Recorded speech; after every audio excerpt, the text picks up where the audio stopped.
Hello my dear students. So today we will start new chapter, control and coordination. Okay.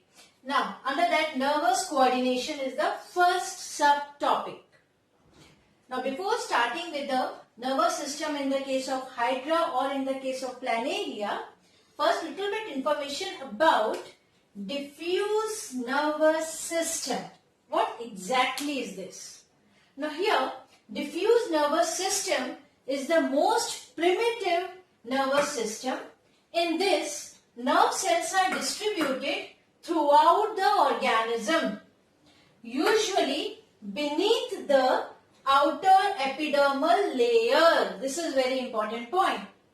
And this system is found in cnidarians and stenophores.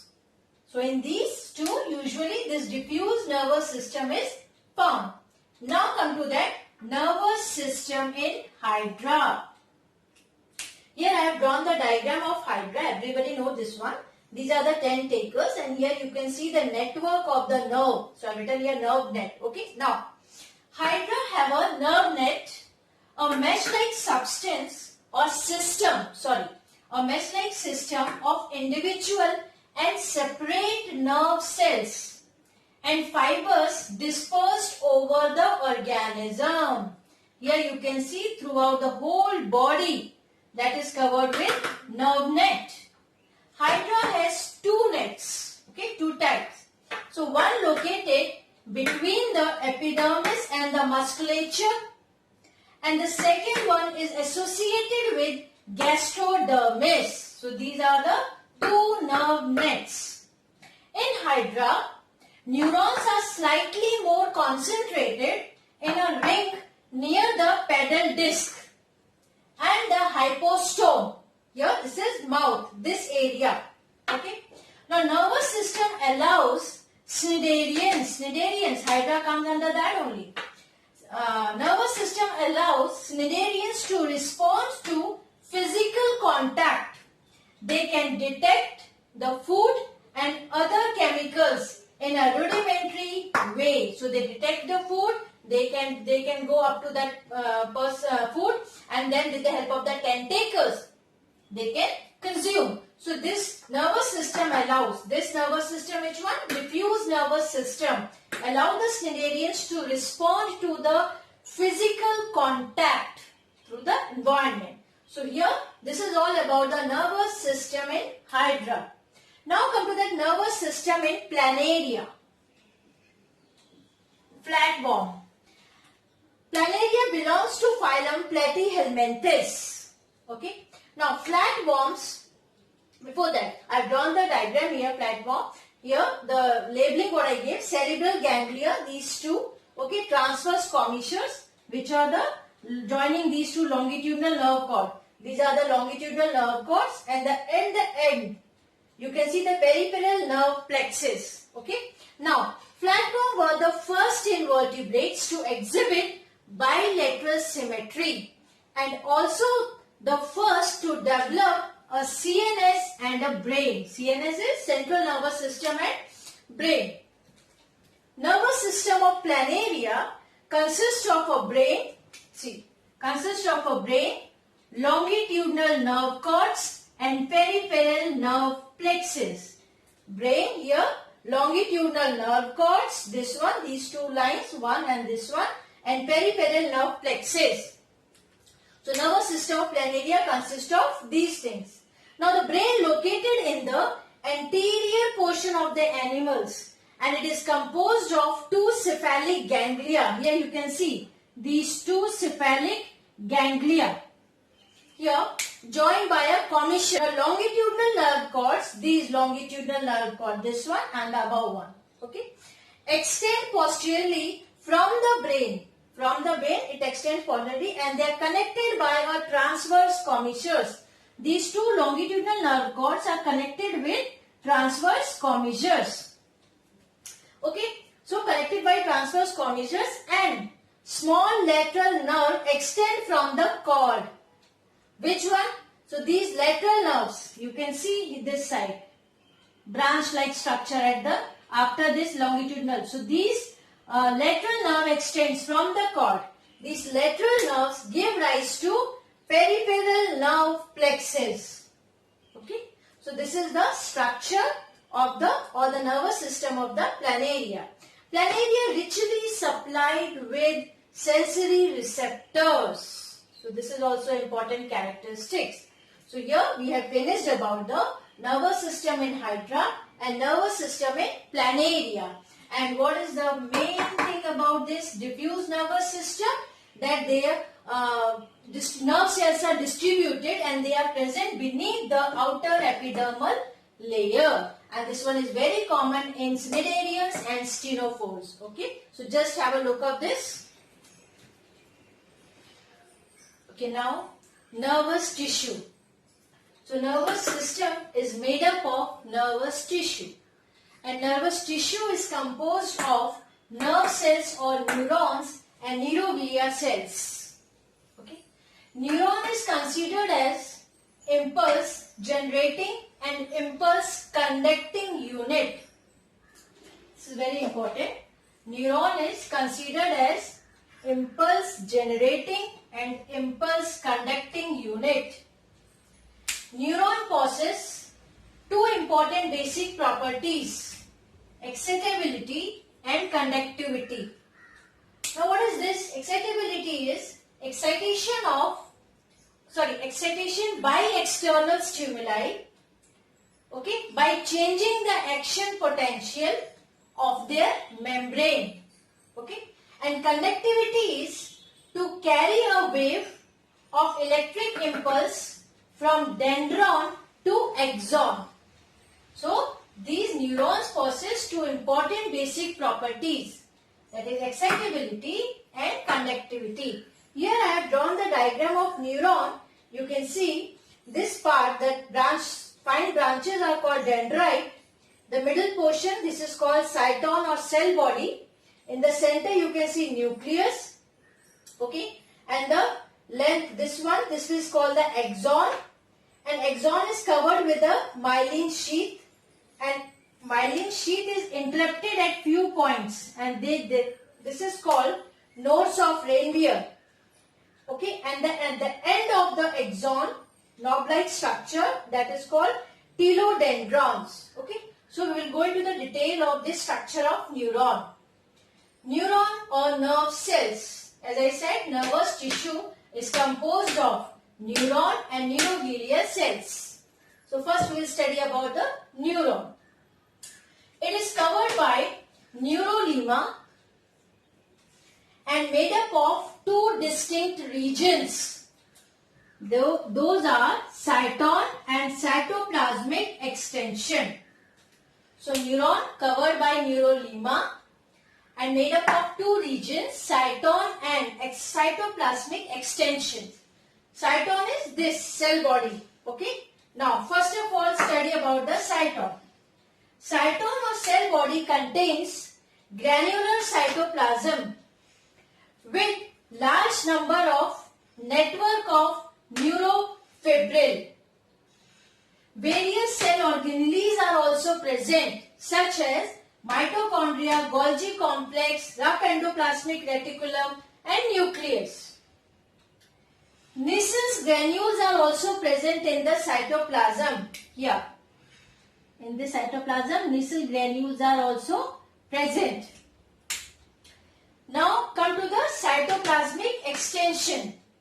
Cytoplasmic extension. Now here what happened? There are two types. That extension is having, one is the dendrite or the dendron. Here you can see fine branch-like structure.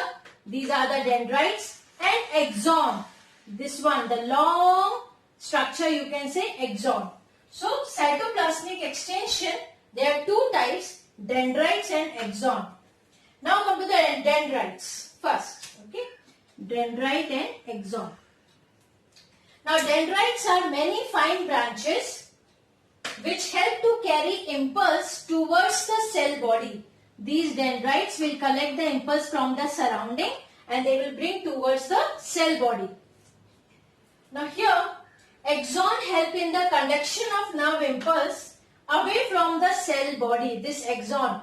So dendrite will collect the impulse from environment to the cell body and axon will take from the cell body to the other side. Okay, and axon cytoplasm, the cytoplasm which is present inside the axon is called exoplasm. Okay, now axon wrapped by Schwann cells, insulating myelinated sheath is present. See, I have written here, outer side, insulated myelin sheath, and that's called Schwann cells. Okay, so this is, axon is covered by the sheath.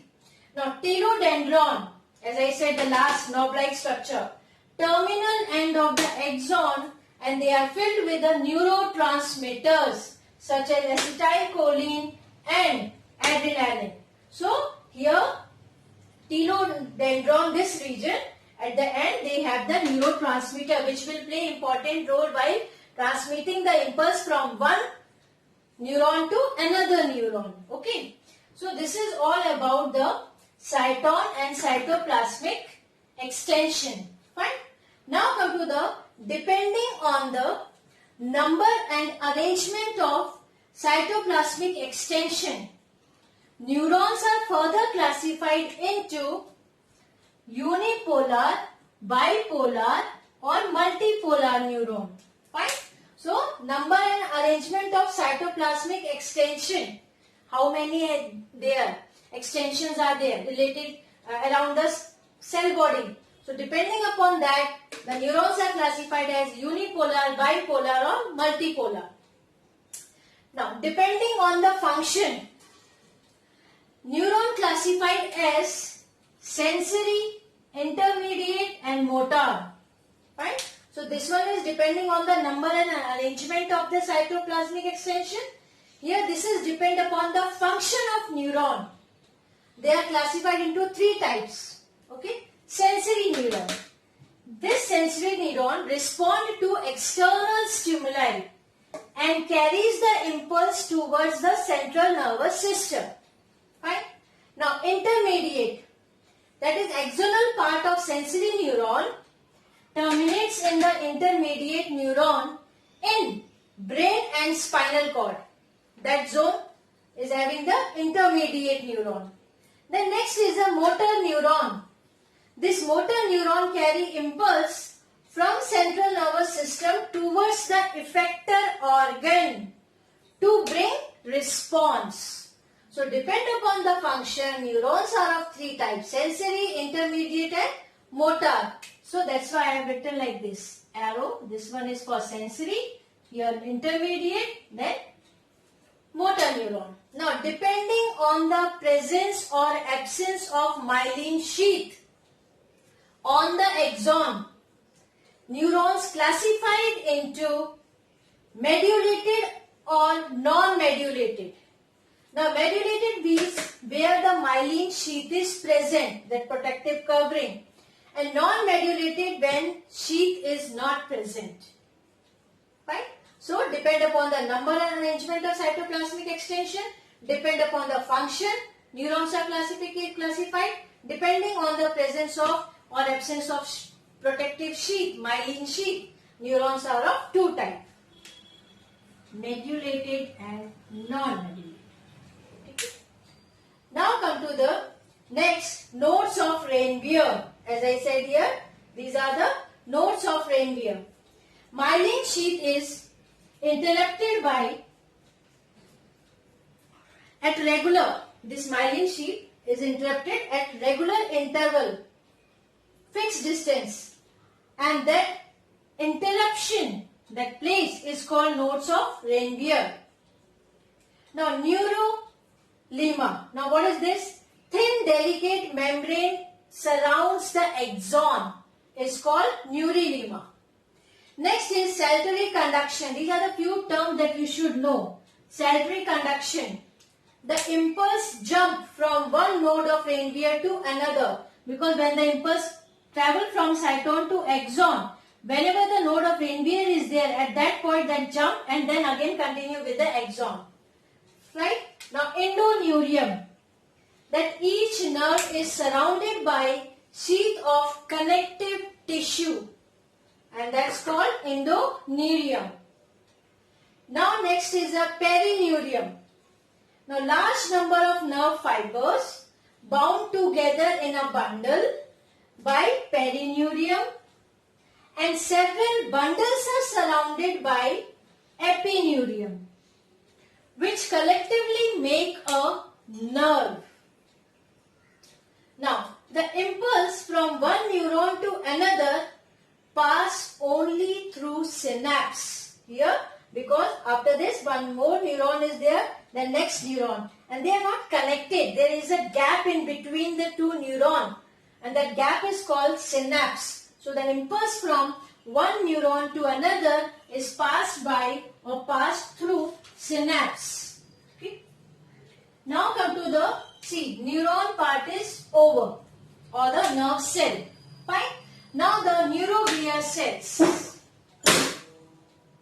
The information about neuroglia cells in central nervous system.